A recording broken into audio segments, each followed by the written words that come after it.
Ang buhay ng tao ay maikli lang at walang kasiguraduhan kung hanggang kailan. Handa ba ang iyong pamilya para sa pinansyal na gastusin sa ganitong pagkakataon?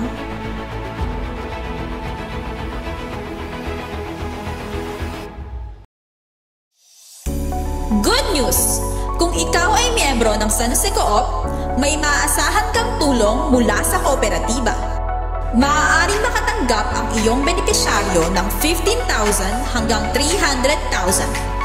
Kung mas matagal kang miyembro sa damayan, mas malaki ang matatanggap ng iyong benepisyaryo.